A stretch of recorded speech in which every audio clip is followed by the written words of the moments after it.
네, 안녕하십니까. 한국경제TV 원넷 이상로입니다. 자, 지난 시간에 했던, 우리가 이제 상한가 기업을 한번 찾아보자. 그 상한가 갔던 노하우를 한번 배워보자라는 시간을 함께 가져봤는데요. 덕분에 처음 방송이 상당히 뜨겁게 여러분들의 열렬한 지지로 진행이 되었습니다. 자, 마찬가지로, 이번 주도 또다시 한 번 더 시장을 초월할 수 있는, 시장의 기대 이상의 수익률을 낼 수 있는, 웃으면서 주식할 수 있는 그런 종목군들 한번 찾아볼 텐데, 지난주에 강하게 움직였던 기업들을 통해서 또 이번 주 크게 움직일 수 있는 기업들 한번 분석을 해보도록 하겠습니다. 자, 우선은 월요일부터 목요일까지 강하게 상한가로 움직였던 기업들 같이 보면 에드바이오텍, 일동홀딩스, 남선알미늄 같은 종목군들 월요일날 크게 움직인 모습을 보였고, 자, 현대사료가 지난주부터 꾸준하게 오르면서 저희가 추천주였는데 16,000원대부터 시작을 해가지고 현재 10만원 이상까지도 지금 현재 크게 급등하는 모습이 나타나고 있습니다. 자, 사실 단기간에 이렇게 급등하는 것이 쉽지 않은데요. 우리가 지난주에 현대사료에 대한 차트 분석을 같이 한번 해보셨습니다. 그죠? 매집이 길게 이어지면 길게 이어질수록 그만큼 시세도 강하게 나타난다는 것을 다시 한 번 더 증명하는 그런 사례가 되었고, 이런 매집에 대한 부분이 결국 우리가 이제 수렴, 컨비언스라고 표현할 수 있는 거고, 시세가 나타나는 것을 이제 발산이라고 할 수 있습니다. 그러면 주식의 간단한 원리 이치죠. 바로 수렴이 이루어지고 난 다음에는 반드시 발산이 이루어진다. 그 발산이 이루어진다는 것은 또다시 수렴이 이루어질 수 있다는 거. 그리고 그 수렴 기간이 길면 길수록 시세에 대한 분출 기간도 그만큼 길어질 수밖에 없다라는 기본적인 원리를 다시 한 번 더 이해를 하셔서 못 보신 분들은 지난주 유튜브를 꼭 참고해서 보시면 좋을 것 같습니다. 자, 그리고 룽투코리아, 그리고 화일약품, 우리바이오, 코스나인 같은 기업들이 상한가에 안착하는 모습을 보였고요. 수요일에도 마찬가지 현대사료가 다시 한 번 더 상한가를 가는 모습이 나타났습니다. 코스나인, 다이내믹 디자인, 유니크 같은 기업들이 또 강한 상승세를 또 동반을 하는 모습이었습니다. 자, 목요일 같은 경우에 대한전선, SL바이오닉스, 그 세우글로벌까지 강하게 움직이는 모습이 나타났는데, 자, 그러면 우리가 이번 주에 상한 갔던 종목군들 중에 차트적으로 우리 시청자분들이 이것은 좀 더 알고 가면 다음에 우리가 또 이런 상한가를 먹을 수 있는 그런 노하우 오늘도 준비를 해 봤는데, 자, 우리가 일반적인 차트에 대한 패턴들이 나타나고 이제 상승하는 모습이 이루어졌습니다. 자, 일동홀딩스라는 기업이고, 일동홀딩스에 대한 자회사의 이슈가 나오면서 상한가에 안착하는 모습이 나타났던 종목인데, 자, 우리가 이 종목군들을 보면 흔히 거래량과 그리고 이제 위에 있는 것은 캔들에 대한 움직임이라고 볼 수 있죠. 그런데 여기서 봐야 되는 것은 우리가 캔들에 대한 모양뿐만이 아니라 이제 거래량에 대한 변화도 한번 눈여겨봐야 되는데요. 일반적으로 주가가 오를 때 거래량도 함께 붙어서 오를 때가 많고요. 그리고 거래량이 빠질 때 주가도 빠질 때가 많습니다. 우리가 이런 것들을 이제 정박자라고 하죠. 하지만 이제 주가는 이런 정박이 이루어지는 것만이 아니라 한 번씩 엇박이 나타날 때가 있습니다. 그러면 행여나 거래량이 주가가 빠지고 있는데 거래량들이 갑작스럽게 튈 때가 있죠. 주가는 빠지는데 반대로 주가는 오르고 있는데 거래량이 빠질 때가 있습니다. 이런 과정들을 우리가 엇박이라고 하는데요. 자, 우리가 한번 같이 보시면 지금 여기에서 나오는 부분, 거래량이 빠지다가 갑작스럽게 거래량이 한번 톡 튀는 모습이 여기에 나타납니다. 하지만 이 자리를 잘 보시면요.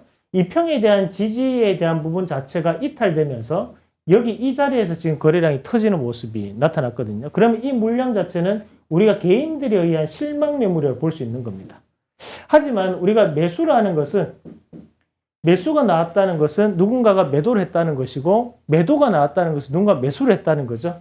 오늘 거래량이 100주가 터졌다. 그러면 매수도 100주지만 매도도 100주가 되는 겁니다. 그러면 우리가 이 평에 대한 역별 상황이 발생했을 때 우리 개인 투자자들이 나갔을 때 누군가는 이 자리를 매수를 해줬다는 거거든요. 그러면 현재 이 구간 자체가 하방에 대한 지지 노선으로 작용을 하면서 다시 한 번 더 주가에 대한 지지를 밟고 움직이는 모습이 나타났었고, 여기도 마찬가지로 여기에 대한 이 평 자체가 이탈되니까 거래량이 톡 터지는 것을 보실 수 있어요. 그러면 결국 바닥에 대한 구간 자체가 형성될 때마다 거래량에 대한 역전이 나오고 그 자리 자체가 역별 상황에서 항상 투매성 물량들이 나오고 있다는 거죠. 자, 그리고 또 한 가지가 더 나오는데, 자, 여기서도 요 봉이 한번 발생을 할 때 또다시 역별로 들어가죠. 그때 또다시 거래량이 한번 톡 튑니다. 자, 무슨 말이냐? 주가가 빠질 때는 거래량이 빠지는 것이 정박자입니다. 하지만 주가가 빠짐에도 불구하고 갑작스럽게 거래량이 튄다. 뭔가에 대한 변화가 발생하는 변곡이 발생했다는 거죠. 그냥 지금 앞에서 나왔던 여기, 그리고 뒤에서 나왔던 여기, 그리고 그 전에 나왔던 요 지점, 요 세 가지에 대한 지점 자체가 하방에 대한 우리가 흔히 얘기하는 경직성을 보인 자리라고 보는 거예요. 그러면 그 하방에 대한 경직성을 꾸준하게 유지를 해줌으로써 주가는 수렴 과정을 거치고 강하게 상승하는 모습이 나타날 수 있다는 거죠. 자, 그러면 이런 이평을 벗어나서 내려오는 상황에서 그러면 누군가가 밑에서 이 봉 자체가 파란색 봉으로 이렇게 생긴 봉이거든요.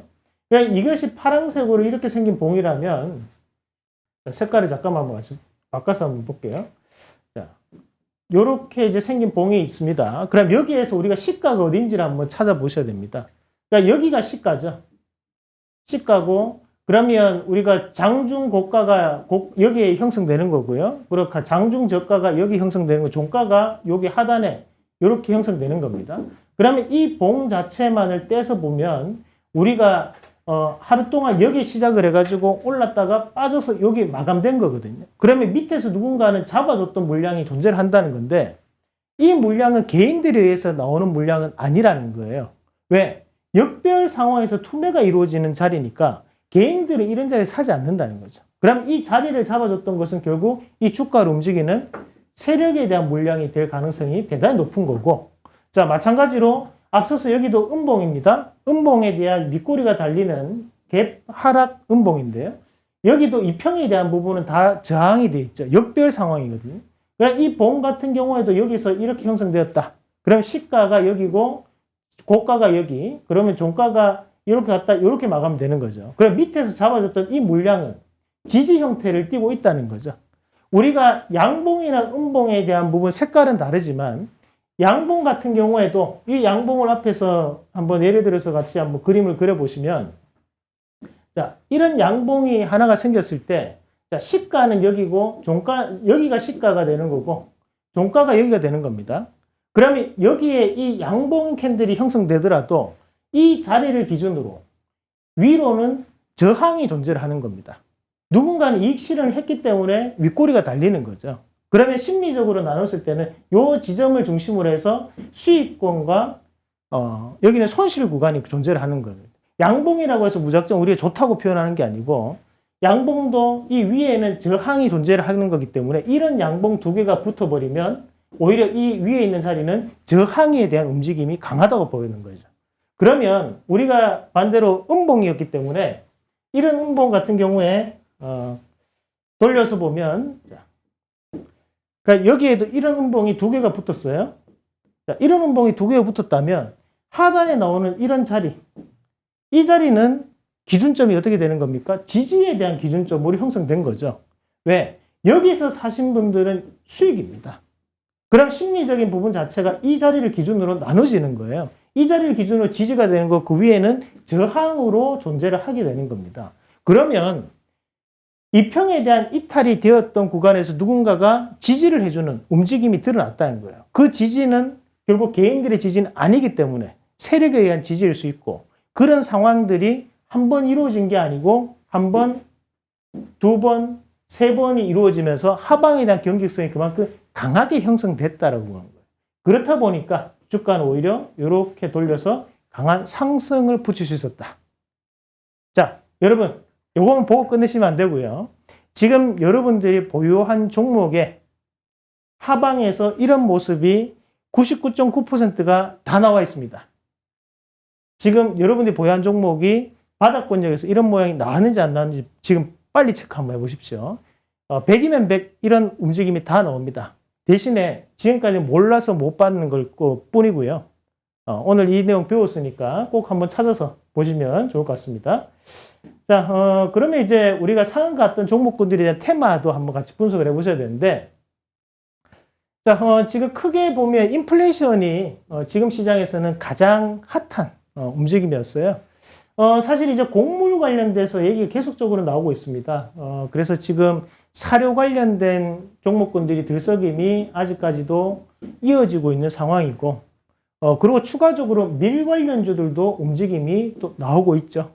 사실 우리가 러시아라는 나라가 밀에 대한 수출이 1등이고요.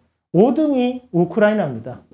우리가 미국이나 호주, 캐나다도 밀을 엄청나게 생산합니다. 그런데 자급률이 높다는 거예요. 본인들이 생산해서 그만큼 본인들이 많이 써요. 하지만 러시아라든지 우크라이나 수출 물량이 많다는 거예요. 자, 그렇다 보니까 이런 곡물 가격에 대한 불확실성도 현재는 상당 부분 시장에 나타나고 있다. 그것이 바로 주가에 대한 상한가로 연결되는 부분이고, 자, 그리고 구리 가격에 대한 부분도 전고점을 넘어섰다라는 얘기 넣으면서 구리 관련된 전선, 뭐 대원전선, 대한전선 이런 기업들이 강한 상승세 좀 보이는 모습이었죠.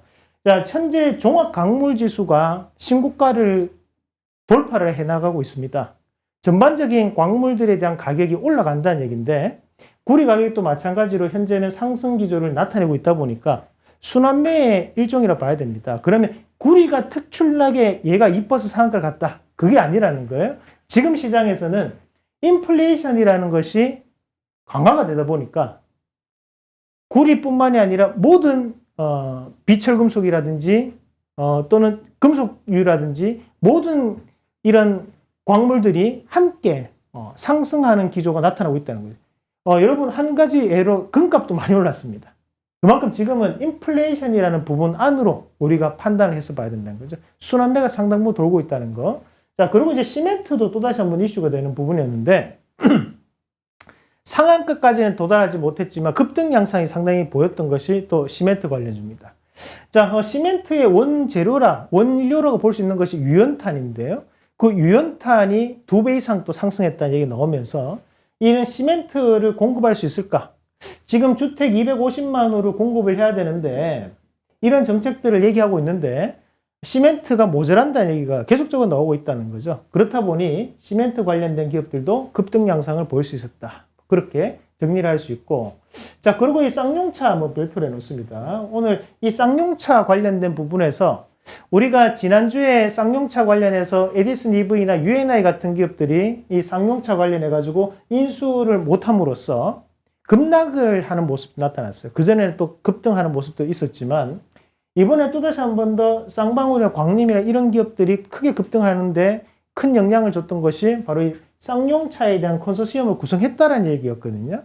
그러나 여기에 따른 이슈는 우리가 단발적인 이슈로 봐야 되는데 대신에 지금 시장은 방향성이 없는 시장입니다. 그렇다 보니까 시장은 이런 단발적인 이슈가 나왔을 때 좀 더 강하게 움직일 때가 대단히 많다. 그걸 좀 더 기억을 하시면 좋을 것 같고요. 자, 게임 출시, 룸투코리아가 게임 출시로 인해 가지고 상한가 가는 모습이었는데, 자, 자회사가 열혈 강호 시리즈를 지금 출시를 함으로써 300만 다운로드가 이루어졌다라는 이슈였죠. 그러면서 이제 글로벌에 대한 게임을 출시했다는 거였는데요. 자, 여기에서 중요한 것은 글로벌이라는 거예요. 왜 이게 중요하냐? 자, 우리나라 안에서는 NFT가 현재는 사행성에 대한 조장이나 아니냐에 따라서 의견이 분분한 상황입니다. 마찬가지로 P2E, 플레이 투 원 같은 경우 우리나라에서는 불법으로 규정을 하고 있습니다. 하지만 글로벌 서버는 상관없거든요. 그렇다 보니까 앞으로 이런 게임주들이 글로벌 서버를 만들었다는 것은 향후에 정부 인수위 정책 안에서 NFT나 P2E에 대한 얘기가 나왔을 때는 좀 더 강력한 시너지가 나타날 수 있는 그런 부분이다라고 좀 더 판단하고 계셔야 될 것 같아요. 그래서 글로벌이라는 단어가 상당히 중요하다. 자, 그리고 수소도 미국과에 대한 수소 협력 기대감이 또 상한가를 또 불러오는 모습들이었고, 자, 한한령, 우리가 중국의 한한령이 지금은 좀 더 풀려 나간다라는 이슈가 나오면서 또 강세를 보이는 모습이 나타났습니다. 자, 그리고 이제 대마에 대한 얘기였는데 지금 현재 대마에 대한 부분 자체를 다시 한 번 더 정부에서 지원하겠다는 얘기 나오면서 또다시 한 번 더 강세가 나오는 그런 모습들이었고, 자, 그리고 감사 의견 적정에 대한 부분이 통과됐다라는 기업이 또 있으면서 감사 의견을 적정받았다는 이유만으로도 상한가는 모습이 나타났습니다. 자, 우리가 요거는 한번 좀 더 자세하게 제가 좀 설명을 좀 드리도록 하겠습니다. 자, 우리가 감사 의견은 결산이 있고요. 그리고 반기가 있고, 그리고 이제 분기 실적이 있습니다.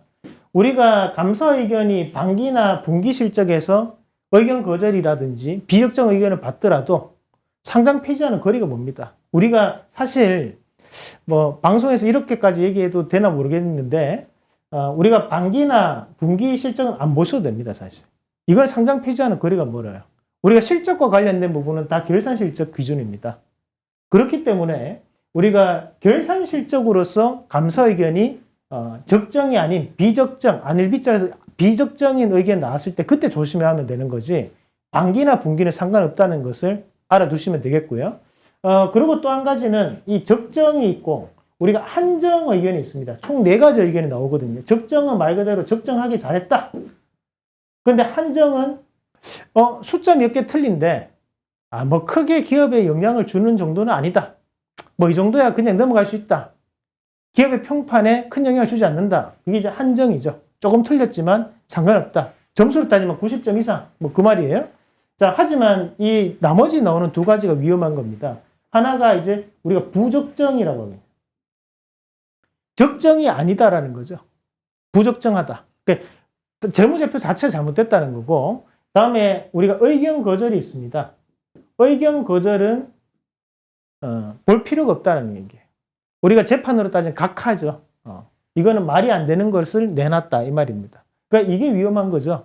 그러니까 현재는 이런 위기까지 갔던 기업들이 적정 의견을 받았다는 것만으로 적정 의견을 받았다고 해서 흑자가 나왔던 얘기가 아니에요. 그냥 우리가 회계법인에서 했을 때 적정한 부분이었다.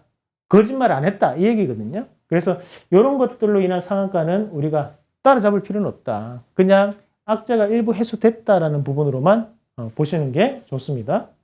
자, 그래서 이런 얘기들이 많이 나왔는데 우리가 좀 더 살펴봐야 되는, 그러니까 이번 주 좀 더 눈여겨봐야 되는 테마 몇 가지 좀 준비를 한번 해봤습니다. 일단은 인플레이션에 대한 얘기는 이번 주도 상당히 나올 가능성이 대단히 높아요. 우리가 지금 인플레이션을 해결하기 위해서는 이제 화폐에 대한 가치를 바꿔야 됩니다. 무슨 말이냐? 인플레이션이 이루어지는 것이 결국에는 우리가 이 화폐에 대한 가치가 현재는 떨어졌기 때문에 자연스럽게 원자재 가격이 올라가면서 인플레이션 현상이 발생을 했는 거거든요.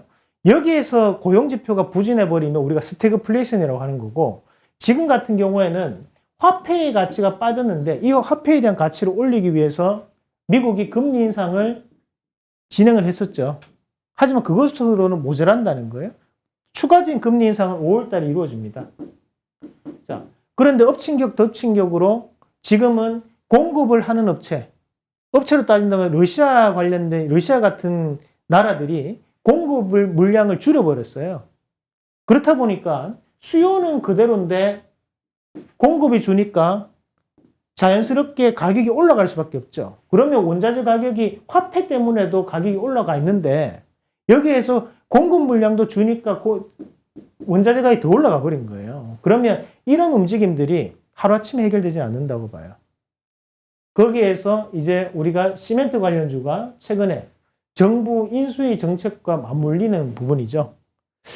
현재 인수위에서도 부동산 관련 얘기를 많이 하고 있습니다. 특히 재건축, 리모델링, 공급 호수만 250만 호 얘기까지 넣으면서 최우선적으로 해결하겠다고 하는 것이 부동산 관련된 부분이에요. 현재 세제에 대한 부분을 가장 많이 이슈가 나오는 건 부동산이거든요. 그러니까 결국 주식시장에서는 이 시멘트 관련주가 당분간은 상승 가능성이 대단히 높고 급등에 대한 패턴을 보일 가능성이 높다는 거죠. 왜냐하면 그만큼 소외되어 있던 종목군이기 때문에 일단 유연탄 가격이 현재 국제가격 사상 최고가를 돌파를 했습니다. 시멘트에 대한 원료입니다. 많은 기업들이 존재합니다. 고려시멘트도 있고 아스칼시멘트도 있고 쌍용 CNE도 있고 성신양의 삼표시멘트, 한일현대시멘트 많은 시멘트 회사들이 있는데 하지만 여기에서 우리가 조금 더 눈여겨봐야 되는 기업들 제가 한번 좀 체크를 해드리면 일단 고려시멘트는 좀 봐야 됩니다. 최근 들어서 수급이 긍정 들어오는 기업이었고 자, 아시아 시멘트가 시멘트 관련주 중에는 탑이라 봐야 되겠죠. 아시아 시멘트하고 쌍용 CN이 이 두 가지가 탑입니다. 그러니까 이 두 가지가 실적에 대한 개선세가 가장 가파르게 나오는 기업들이고요. 자, 그리고 이제 성신양에도 봐야 되죠. 요렇게가 빅3가 될 수 있고요. 그 다음에 그 밑에 있는 아세아. 자, 그리고 지금 현재 보면 이제 보광산업. 이런 것들 함께 보시는 게 좋습니다. 그리고 홈센터 홀딩스는 원래 부동산 관련된 이슈가 나올 때마다 움직이는 기업이거든요. 그래서 반드시 좀 체크를 해놓으면서 좀 보시면 좋겠다. 말씀을 좀 드리겠고. 자, 그 다음에 또 볼 수 있는 것이 이제 알루미늄인데요. 지금 현재 다른 여타의 광물 관련된 종목군들이 한 번씩 다 올랐습니다. 그런데 이제 러시아가 많이 생산하는 것 중에 하나가 바로 알루미늄이거든요. 현재 알루미늄이 런던 거래소에 거래되는데, 자, 알루미늄에 대한 재고량을 보세요. 재고량이 어떻습니까? 재고량이 거의 바닥까지 내려왔습니다, 지금. 재고가 거의 없어요. 자, 가격이 서서히 올라가고 있는 시점이거든요. 재고가 없는 상황에서. 이거는 공급이 줄었고, 그죠? 거기에 인플레이션도 영향을 미치고 있는데도 불구하고 아직까지 주가에 큰 반영이 안 됐다는 거죠. 그래서 알루미늄 가격에 대한 부분에서도 큰 변화 자체가 나타날 수 있다. 그래서 이 알루미늄 가격 관련된 종목군들을 보면 일단 재고 감소가 이루어지고 있고 러시아가 수출 중단 가능성이 지금 충분히 있다고 봐야 되는 거고 지금도 이번 주에 우리가 천연가스 관련해 가지고 루블화로 결제하게 만들겠다라는 얘기를 한다는 거예요. 그만큼 원자재를 지금 현재 전략적인 자산으로 이용하고 있는 것이 러시아라는 거예요. 그러면 분명히 알루미늄에 대한 얘기도 나올 가능성이 있다고 보고요. 특히 이제 삼알미늄 이런 것들이 이제 탑이 될 수 있겠죠. 그 DI 동일하고 조일알미늄 같이 봐야 되는 거고요. 그리고 최근에 많이 움직였던 것이 이제 남순알미늄 같은 기업들입니다. 이런 것들 체크해가면서 우리가 좀 보시면 좋을 것 같고, 자, 파버나인 요거는 이제 삼성전자와 좀 관련이 있는데, 자, 삼성전자 키오스크, 삼성전자의 키오스크 기기를 만드는 회사가 이제 파버나인입니다. 그래서 이 기업도 함께 보시면 좋을 것 같고요. 알루코도 함께 체크를 해보자. 자, 그렇게 보시면 좋을 것 같습니다.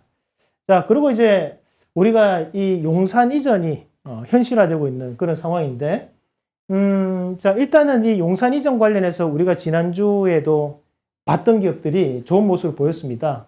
그래서 우리가 뭐 시공테크 지난주 소개해드리고 난 다음에 일주일 만에 또다시 한번 급등 양상이 좀 나타났었고요. 뭐 자연과 환경이라든지 이런 용산 관련해서 공원화 사업을 수주했던 기업들이 이렇게 급등하는 모습들이 많이 나왔었는데, 자, 우리가 여기서 조금 더 봐야 되는 것이 그러면 이런 용산에 대한 얘기가 키워드가 들어가는 기업들만 오를 것이냐? 그건 아니라는 거죠.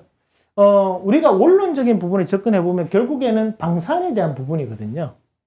왜? 국방부를 이전한다는 것이 팩트라는 거예요.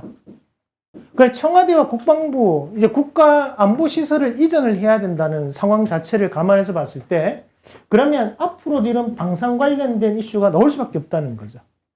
자, 그러면서 우리가 국방부 이전을 해야 되기 때문에 레이더망이나 대공포 시설 자체를 다 옮겨야 되는 부분, 그리고 신규적인 전술 장비를 재배치를 해줘야 됩니다. 그런 것들을 재배치하고 신규적으로 다시 한 번 더 깐다고 봤을 때 그에 따른 관련주들이 움직임이 꽤 나올 수 있다는 거예요. 그럼 우리가 항공우주라든지 하나에어로스페이스나 LRG 넥스원은 대형주로서의 움직임이 나올 수 있는 반면에 대신에 지금 보면 휴니드라든지 지금 뭐 쌍용정보통신이나 빅텍, 퍼스텍 이런 기업들은 항상 빠르게 움직이는 기업들이에요. 스페코나 포메탈, 한일단 이런 것들은 좀 기억을 하면서 좀 보시면 좋을 것 같습니다. 우리가 방산주는 앞으로도 꾸준하게 이슈가 될 수 있고요. 또 한 가지 바로 한미연합훈련도 있습니다. 그러니까 그런 것들이 우리나라에 대한 지정학적 리스크를 좀 더 부각시킬 수 있는 이슈가 나올 수 있다.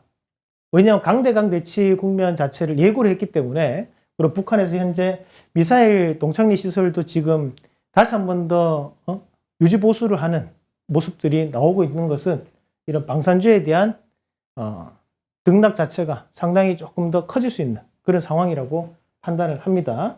그래서 우리가 지난주에 이제 시공테크 같은 기업들, 우리가 용산 이전 관련된 부분, 물론 이제 국무총리 관련된 부분으로 또다시 한 번 더 급등, 더블 모멘텀으로 급등하는 모습이 나타났고요. 자, 마찬가지로 또 한미글로벌.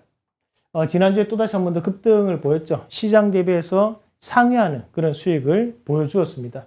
자, 마찬가지로 이번 주도 가보자 상한가, 가보자 급등주 한번 준비를 해 봤는데요.